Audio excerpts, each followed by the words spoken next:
Welcome to Real Rockford Files, for tales of the paranormal, supernatural, and the flat-out unbelievable. Today I'm going to be sharing ghost stories. Let's get into it. Story 1. My story may seem unbelievable, but according to my parents, it's true. As I recall, the story goes a little bit like this. It was a nice typical day. My parents got home from the grocery store a little bit tired and decided to go to bed and rest. At this time, I was still an infant, about 8 months old. They put me on the bed with them, right in between them. They laid there, talking about what married couples talk about. Out of nowhere, my mother noticed out of the corner of her eyes that I was being lifted from the bed. At this moment, she assumed it was my father wanting to put me in my crib. As she turned to face him and tell him to just let me lay there, she was shocked at what she saw. According to her, I was floating on top of the covers. No one was holding me up or anything. She immediately woke up my father, who was on the other side of me, and asked him if he saw what she was seeing at that moment. Both of them were still in shock at what was happening in front of their eyes.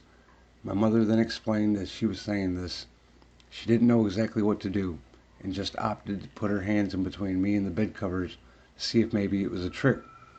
As she moved her hand from side to side, she saw that there was nothing, absolutely nothing, holding me up. Immediately she grabbed me and put me against her chest. I recall my parents telling me that they didn't know what happened that day, and since then they haven't found out and have no explanation for it. They don't want to go on believing in ghosts or anything like that, and they can't find any logical explanation for it either. After I heard the story, it made me wonder. As I was growing up, I always had things that I'd seen that I couldn't explain. Story 2. I went to my friend's house a couple of months ago to stay the night. We thought it would be fun to try and watch movies all night. She didn't have a bed at the time, so she took a futon mattress and folded it up in her closet, and I used that as a bed. Above her TV, about 3 feet up, there is 3 china dolls on a small shelf. About halfway through the movie, I got bored and was looking around the room. I looked up at the 3 dolls and looked away. I looked back at the doll and it was looking at me. I knew that the first time I looked at the doll, it was looking a different way. I told my friend about it and she covered the dolls up. I still couldn't go to sleep that night. The next time I went to stay the night at her house, the same thing happened, but it was a little different. Again, we were watching movies. We thought it would be fun to get some of our old boyfriend boxes and burn all the stuff that they had given us. So we drove to the burn pile and we started burning the stuff. We started to get cold, so we went back to the house and started watching movies and stuffing our faces with junk food. We were watching TV. For some odd reason, we both had a feeling that someone or something was watching us. We both had a feeling that it was the dolls. We looked at the dolls for the second, and the one closest to us turned its head and was staring at us. We were so scared and didn't know what to do, we just ran out of the room. I've had many scary things happen to me whenever I go to that friend's house, and every time it has to do with those dolls. I would like to take a moment to point out that a majority of my viewers are not subscribed. If you could be so kind as to subscribe, click like, leave a comment, maybe even share the video, it will go a long way in helping me get recommended. And if you would like to join my Patreon, you'll find a link in the description below. For $5 a month, you'll have access to all my content before it goes to YouTube. That goes for stories and my newest edition, short episodes of my mini haunting series. Now, let's get back to the stories. Story 3. I was about 13 when this happened.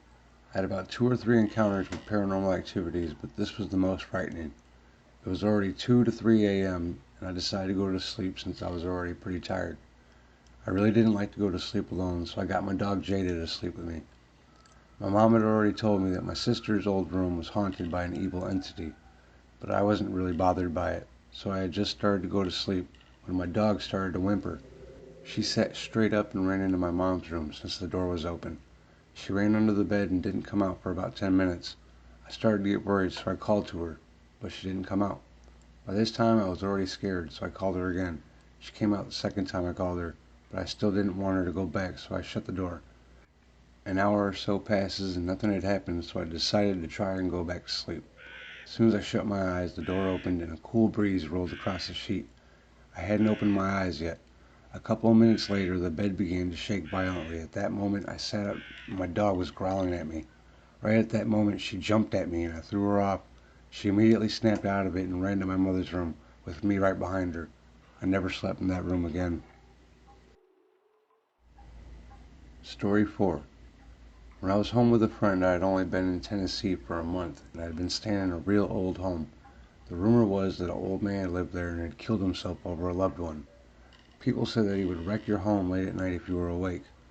Me and Lori, my friend, were determined to find out if that was true. So we shut off all the lights and sat in the kitchen eating and watching television. Yes, some people watch television in the kitchen. While we were watching Most Haunted, we heard really scary voices coming into the kitchen. Lori, of course, was crying and was not a happy camper. She said she could see him, and he was a hideous type of demonic creature. I thought she was playing a real sick joke. Then a picture of my mom fell. My mom died of cancer. Then we saw a demonic creature that looked just like the devil. I got scared and everything started to come off the shelves. Then he disappeared and we knew that he would stop. Everything fell and all was calm. After picking it all up, we went into her house. We didn't see anyone there, so I never stay up past 11 o'clock. Story 5. My cousin Travis, age 12, and me, 10 at the time, were staying at his house, and before we went to sleep, he said, "I have to warn you, something will happen at 3 tonight." And well, knowing Travis, I thought he was just trying to scare me, but I was wrong. It was hard for me to fall asleep from what he said. I finally fell asleep at 1, and at 3 in the morning, I felt a light shaking and thought it was my aunt. So I said, "Aunt Rocky, 5 more minutes." I was wrong. It wasn't my Aunt Rocky. Whatever it was, it shook harder and harder, and I burst up from my bed and see nobody in sight. I shook Travis and said to him, "Something just shook me half to death." I was crying for fear, and he said, "I told you that we were going to get a mean awakening at this time." And I asked why. According to him, every night at 3, something shakes him, and so I asked why it shook me tonight. He said it was probably because I was new there, and it wanted me to know it was there. But still, to this day, I'm 17 now, and I'm still afraid of that house, and never found out what that thing was. Don't forget to subscribe for more stories. Hope you enjoyed.